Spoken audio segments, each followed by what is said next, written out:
Anyways, next on topic. I watched the Dark Knight trilogy recently. Okay. You haven't watched it recently, you said? I mentioned this to you earlier in the week. I think I watched it maybe 3 or 4 years ago, all the way through, maybe even a bit longer. But I've watched them all enough times, several times each. So yeah. Well, rewatching it. Courting controversy again. Mm. I think Batman Begins is the best one. It's my favourite, at least. You know what, Dylan? I agree. I've always liked that one the most. Oh my goodness! Thank goodness. We found a common thread here. No, I just think it's a really great movie. I think The Dark Knight obviously is superb and it's great filmmaking. Yeah, but it's maybe just that one step removed too far from comic book world. Yeah, it feels like Batman Begins is Christopher Nolan making a Batman movie, and Dark Knight is Christopher Nolan making a Christopher Nolan movie with Batman in it. Yeah, absolutely. And what are your thoughts on The Dark Knight Rises? Oh, gross. No, it's okay. It's definitely the worst one. Yeah, it's got good moments and good ideas, but I don't know if it would really fly these days. I just don't buy Batman just retiring when organised crime's taken out. Like, there's still normal crime. Your parents weren't killed by organised crime. It's true. He kind of got rid of the Joker and then that's it for him. Yeah. And, he hardly did anything. Like, he was hardly Batman for that long. Yeah, he was Batman for like 3 months, yeah. Yeah. And he's stuffed. Like in Dark Knight Rises, when he goes to the doctor, his body is torn to shreds. For being Batman, for at most a year, right? Yeah. Yes. Yeah, that's a good point. I also think of that one, they were trying to get into the Dark Knight Returns style thing, but as you're alluding to, that only makes sense if he was Batman for like 30 years and then has been on a break, It was outlawed.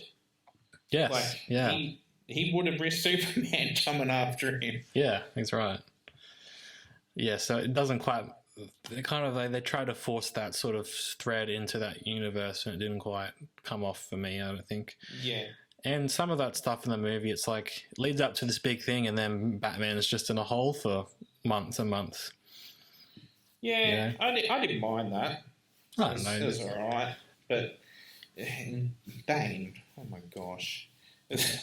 What was Tom Hardy thinking? I don't know, but what I would say though is that Anne Hathaway, solid gold in that movie. Really? I didn't like her. Oh, really? No. To be honest, I haven't really seen it in a while, but... No, that's fine. I didn't like her when I first saw it either. I just don't really click with Anne Hathaway for whatever reason. No, I think she's a good Catwoman though. Oh, as good as you can be. I mean, I've never really even liked Catwoman. Oh, really? The character, so...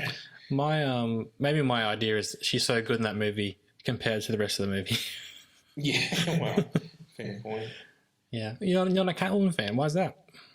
I don't know. I feel like she's just shoved into everything. Yeah. She's into everything. The games, like everything, mate. It's too much. Too much. Yeah. I quite like Black Cat and Spider-Man universe, to be honest. Oh, yeah? Isn't it the same thing? Well, from what I know, I think she might have been around first, but obviously didn't take off the same way Catwoman did. Okay. Yeah. So, I thought Catwoman was first. To be honest, this is me half remembering something from years ago. And I'll just look it up now. Yeah, get confirmation.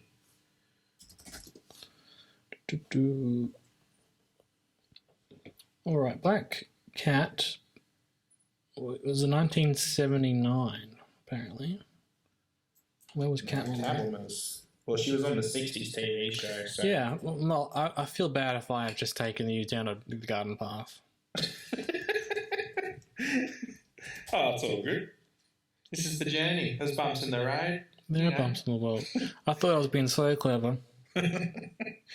Oh. Well, she wasn't originally like the Black Cat sort of character, so... Yeah, that's right. Yeah. Anyway, But no, another thing I hated about the Dark Knight Rises and Dark Knight is if you watch it on Blu-ray, it has like the IMAX shots peppered throughout. Yeah, that's so distracting, isn't it? Yeah, because you got the two black bars, and then you get gorgeous IMAX, and then it's taken away from you. Yeah, it's not good, is it? No, I just don't put them in. Just keep the movies normal. Yeah, I wonder as well, maybe in those movies, as much as I like Chris Nolan and great director and so on and so forth, was he trying to make a really good movie that first time, and then in Batman Begins, I should say, and then as he's gone on, he's trying to push the limits a bit and push the boundaries, and maybe the story and line comes kind of second to some of the other things going on. Yeah. IMAX as an example. Oh, yeah, okay. Yeah, possibly. But, it feels like you put the most effort into Batman Begins. Yeah, and I guess maybe that, because you're setting up the universe and everything, and then you don't have to put as much effort in the other two, but... Yes, I get what you mean. And what is it about the Batman Begins you like so much, though? Well, I think it's got the best score. Okay. I think Dark Knight and Rises kind of just began the cliche Nolan score. Yeah. I also think it's got the best Batsuit in it. Yep. Looks the best. Yep. Like when he upgrades to the flexible one, we can turn his head, whatever they say. He looks scrawny in it. You reckon? You know what I mean? Well, what would our Pats look like? Oh. Like kid wearing his dad's costume. What about the voice, though? Well, the voice isn't as bad in the first one. Oh, really? It's if you go back and watch it, it's noticeable difference between the three. Yeah. Like the first one, it's got a bit of gravel to it, but it's also Christian Bale in there. Yeah. Whereas Dark Knight, he just starts whispering everything. I never had a problem with the voice anywhere. I like it. I think it's cool. Even in Dark Knight Rises, when it's yelling, "Where's that trigger?" to Bane, it's awful. Yeah, that's all right. That wasn't it. World's greatest detective. That's the thing. He's never been a detective in the movies much, has he? No, there's a tiny bit of it in Dark Knight where he gets that bullet hole brick from that Joker crime scene. That is pretty cool. It. I like that bit. But again, that's like the computer did all the work, Bruce. It's true. Like, he's not connecting dots or anything. There wasn't much deduction going on, was there? Yeah, no, it's like, here's the bullet, had a fingerprint on it, this is who it was. Yeah, and I think Batman Begins as well, especially that first half of it where he's... it's so engaging. I know, and it doesn't... even though I just said before, it's more comic booky, those first moments don't feel like you're watching the comic book. You feel like you're watching this origin story of a real person. You know what I mean? Yeah, exactly.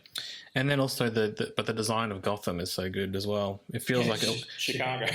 Yeah, it feels like a really weird place in the Narrows and. Oh yeah, no. Where they have Arkham Asylum and that. Yeah. It really feels like this meld between the comic book world and the real world more than the other worlds. Other films are just like, this is the real world. Oh, and fucking Schumacher ones, oh my goodness. That's just madness. Just giant statues of men. It's true. And there's like a whole part of downtown which is just like fluoro. Just neon. Neon, sorry, yeah. Yeah. Yeah, that's pretty weird. Yeah, no. But no, I agree. I like Gotham in these ones. And yeah, I just like it's just got some great Batman lines. Like at the end, where Gordon says, "I never said thank you," and he's like, "And you'll never have to." It just encapsulates that character. That is pretty good, isn't it? And that first sequence when he's at the docks, that is just primo classic Batman. Yeah, absolutely mint. Well, you're making me feel like watching this now, Dylan. It's so good. I miss you, man, do I miss you?